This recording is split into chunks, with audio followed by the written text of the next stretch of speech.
Welcome to Books for Success. Today, we're delving into the wisdom within Flow by Elissa Stein and Susan Kim. Flow, 2009, explores the historical and cultural context of menstruation. By doing so, it seeks to debunk the myths that surround periods and address the misperceptions people have of the basic bodily process of menstruation. Who's it for? 1. Those interested in the history and cultural significance of menstruation. 2. Women who are afraid to ask their friends and family about periods and sexual health. 3. Women experiencing puberty or menopause. Subscribe and ring the bell for notifications if you want to keep receiving the knowledge of book summaries about health, wealth, love, psychology, and much more. Don't be shy about dropping your book suggestions for us to summarize. Also, you can use this video as an audiobook summary. Let's grow and succeed together. What's in it for me? Get to know your body on a deeper level. Did you know that women have, on average, about 450 periods during their lifetime? That may seem like a big number, but despite it being such a common occurrence, many women don't know what's going on during menstruation. Historically, menstruation has been taboo, and thus the topic is often misunderstood. Today, we still find many women who are embarrassed to talk about this natural bodily function. Because of this shame, the knowledge surrounding periods and, to a wider extent, female sexual health is lacking. This needs to change. This summary dissects the historical taboos about discussing periods and provides you with answers to basic questions, such as, is period sex normal? And, why do periods even exist? With greater insight into what's normal and what isn't, you'll be able to make more informed choices about your body. In this summary, you'll learn 1. Why women experience cramping during their period. 2. What women did before tampons and pads. And 3. How drug companies use outdated perceptions to sell their products. Since ancient times, menstruation has been taboo and surrounded by misperceptions. Before the age of scientific knowledge, myths provided explanations for why young girls and women bled from their vaginas on a monthly basis. Though these stories portrayed menstruation as a powerful process, ancient people also perceived it as a marker of women's inferiority. Thus, period blood was simultaneously understood as a sacred substance of life and a toxic matter. So, though they often believed that this vaginal bleeding was the sacred remains of an unborn child, ancient peoples also condemned it as evil and dangerous. According to Roman philosopher Pliny the Elder in his book Natural History, written in AD 77, period blood could cause a horse to have a miscarriage and the extermination of flowers, among other things. These assertions remained uncontested for more than 1,000 years. Furthermore, the belief that period blood is toxic persisted well into the 20th century. Even today, certain cultures still believe it. Based on the ancient belief that menstruation is the process of the body cleansing itself from the toxicity of menstrual blood, doctors developed a procedure called bloodletting. Bloodletting was a process in which illnesses were treated via the draining of blood from a vein. Bloodletting was used on both men and women. However, since menstruation was a wholly feminine phenomenon, the myths and misperceptions surrounding it were used to subvert women's position in ancient society. Back then, a woman on her period would have to go away to a menstrual hut. Unbelievably, this arcane act still exists in some parts of the world. Not only that, but menarche, or the onset of menstruation, would be followed by rituals. One such ritual in British Columbia forced girls out into the wilderness. One in New Ireland kept young women in cages for up to 4 years. Menstruation was also used as an excuse to exclude women from different types of institutions. Even in the 1920s, for example, menstruating women weren't allowed to enter churches around the world, wineries in Germany, or opium labs in Vietnam. Today, menstruating women are banned from partaking in Islamic rituals. These outdated beliefs surrounding periods have had a significant effect on contemporary societies all over the world. We'll explore this more deeply in the upcoming section. What we know as PMS today used to be diagnosed as hysteria. Throughout the Middle Ages, women exhibiting signs of hysteria were accused of being witches. These signs included anything from insomnia to random bursts of laughter or crying. In modern times, however, the same symptoms of hysteria are referred to as premenstrual syndrome or PMS. The diagnosis of hysteria had a great impact on women's history, illustrating the general ignorance of female anatomy and sexuality. For example, even the father of medicine, ancient Greek physician Hippocrates, believed that hysteria was caused by the uterus snaking its way around a woman's body. The term was only dropped by the American Psychiatric Association in 1952, and the diagnosis of premenstrual syndrome developed a year later. Treatment of hysteria involved everything from X-rays to using leeches on the patient's vulva. The most common treatment, however, was a doctor or midwife stimulating the patient's clitoris until they reached orgasm. As crazy and sexual as this sounds, it was viewed as a wholly medical procedure and was not to be performed at home unsupervised. Similarly, today's understanding of PMS is as unclear as the outdated diagnosis of hysteria. While we know some things about PMS, like how cramps are the result of the uterus contracting, there is a lack of research on the causes of other symptoms, such as insomnia or mood swings. In fact, there's no conclusive evidence showing that PMS is hormonal. Furthermore, PMS, and the more severe condition PMDD, premenstrual dysphoric disorder, are largely Western medical concepts. Whether hysteria or PMS, one key question remains: should emotional and physiological reactions during menstruation be treated as problems that need solving, or are they simply part of being human? Menstrual sex carries negative connotations, but in fact, it's safe and normal. Of all the many taboos related to menstruation, the biggest is probably period sex. Though it may be a messy activity, period sex has not been found harmful by modern science. By educating ourselves about where these taboos originated, we can begin to unpack the myths about sex and menstruation and start challenging the stigmas surrounding them. Historically, most religions held the dogma that period sex led to contamination and that women required cleansing after menstruation before they could have sex. In Orthodox Judaism, for the 2 weeks covering and following a woman's period, she is deemed unclean. In these 14 days, the woman is considered a niddah, during which time she and her husband aren't allowed any physical contact, including sex. If there is no further trace of blood 7 days from the onset of her period, the woman can bathe in a ritual bath, a mikveh, to cleanse her body. Orthodox Judaism is not alone in its harsh treatment of menstruating women. With the exception of Buddhism, many religions around the world share the same mistrust toward periods. Muslim women are forbidden to have sex with their husbands, fast, or handle the Quran during that time of the month. The Bible discourages men from shaking hands with a woman who's on her period. What's more, all tampon ads were banned from Polish television networks during Pope Benedict's visit in 2006. But despite the widespread negative viewpoints that persist in modern society, the fact is that period sex is completely safe and normal. A 2002 study at Yale University even suggests that women who experience orgasms while on their period are less likely to suffer from endometriosis, a painful disorder where the uterine lining grows outside the uterus. Unfortunately, this isn't talked about enough. And, for many women, discussing anything period-related still causes feelings of deep shame. The women's rights movement gathered momentum with the development of femcare products. Can you imagine what it was like for women before pads and tampons were commercially available? Having a rag strapped between your thighs for roughly 7 days a month, every month, would have made it challenging enough to walk, let alone fully participate in societal events and activities. Therefore, the development of femcare products accompanied historic political change for women. It wasn't just the lack of tampons that was a challenge before femcare products were invented. It was also the lack of underwear. Until the 20th century, underwear such as petticoats and shirts weren't worn for hygiene reasons but rather for warmth. Some women from wealthy families were afforded the luxury of wearing rubber-lined aprons and bloomers to stop their period from tarnishing their dresses, but most women had to resort to moss, rags, leaves, and sheepskin. In 1920, Kotex pads, which were made from the cellucotton leftover from WWL bandages, became available. In the same year, the 19th Amendment was enacted, allowing women to vote.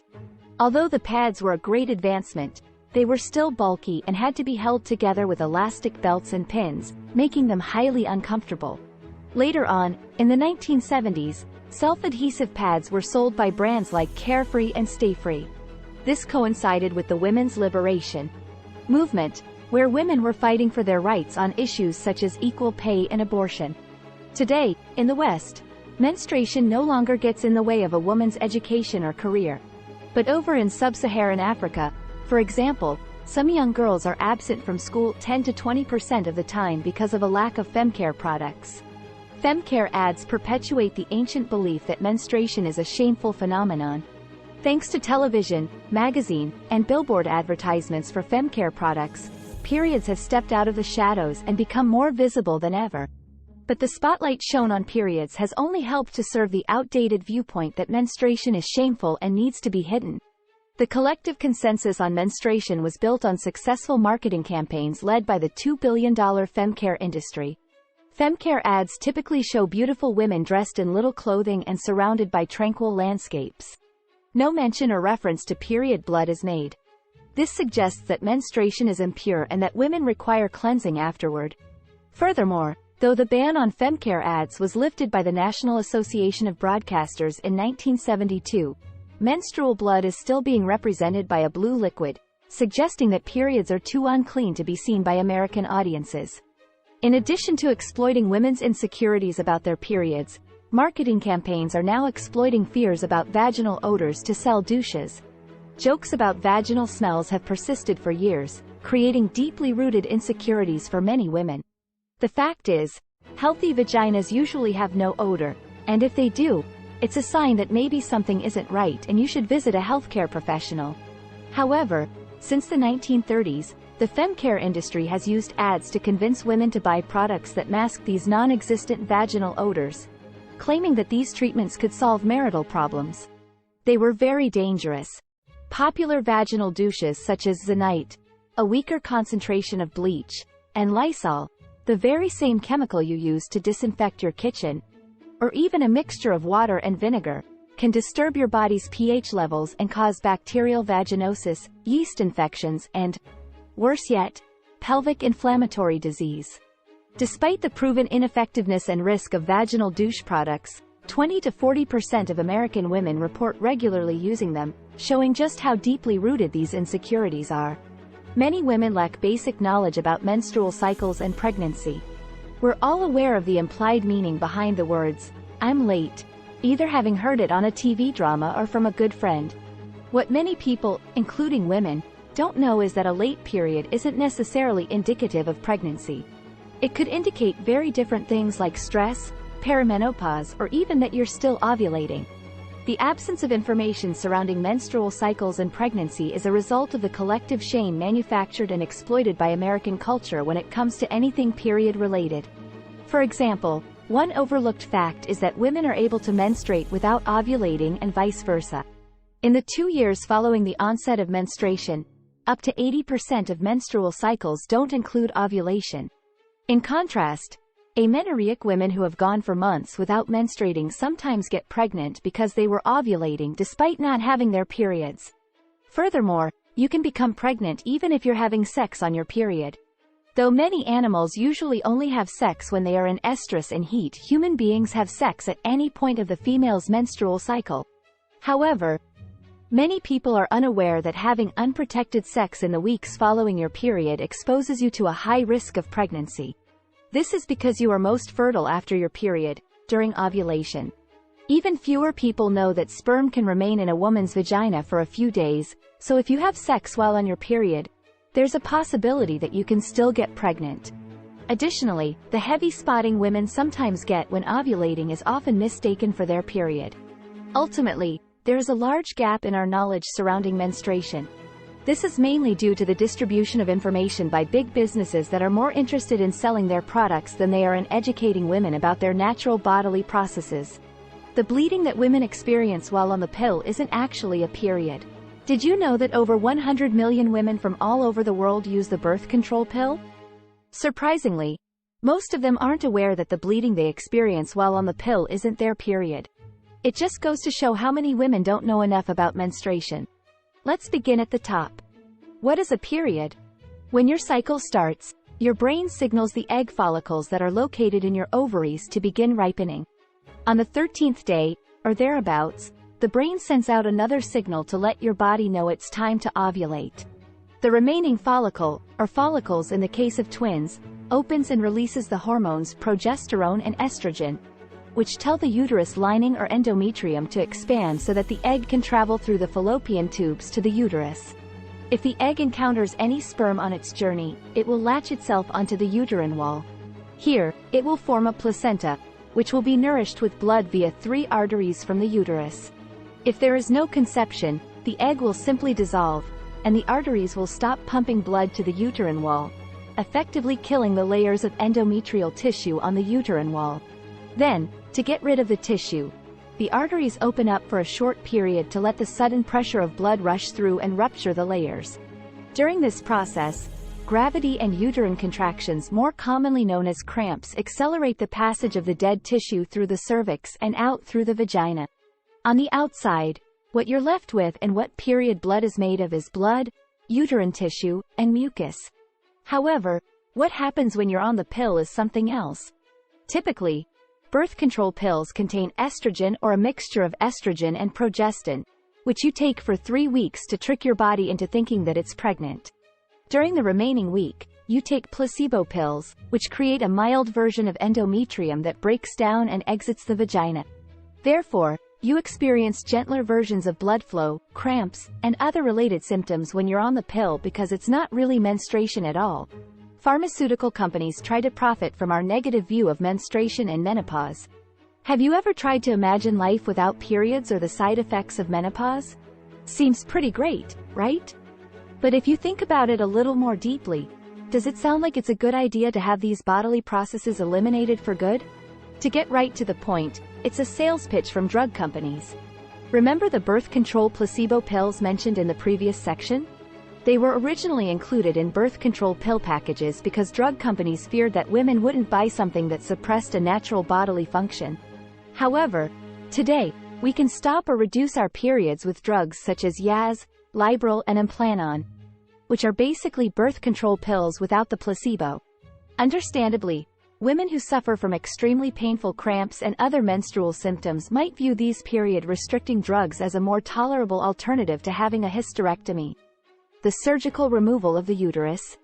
But the truth is, most women don't struggle much or at all with the symptoms of menstruation, so these drugs don't deserve to be promoted as a worldwide solution.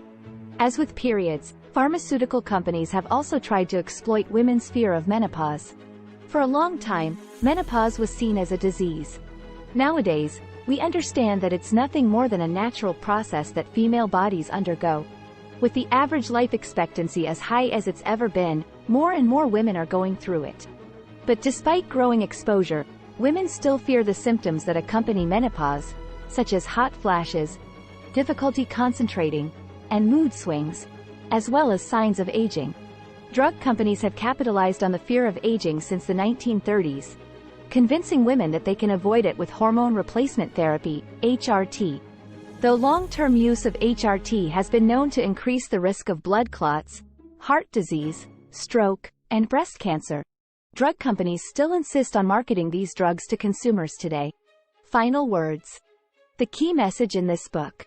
For centuries, menstruation was demonized, and people were afraid to discuss it in public. By exploring the historical and cultural context surrounding periods, we can begin to open up the discussion and arm women with knowledge about their natural and normal bodily processes. Actionable advice. Start a period diary. Record all the information about your cycles, either in a physical diary or digitally with an app. The best way to learn more about what's happening to your body every month is to be attentive to it. Make a note of whether you're feeling tired or emotional, hungry or bloated, whether or not your period was on time, when you had unprotected sex, and so on. Having a record of your body's changes will help you keep track of everything that's going on down there so that there won't be any more surprises or freakouts in the future. Thanks for being part of our insightful voyage. If our summary piqued your interest, we encourage you to dive into the complete book for a deeper understanding. Don't forget to like this video, subscribe for more content if you're new here, and share it with others who might find it valuable. Keep on reading, discovering, and advancing until our next adventure.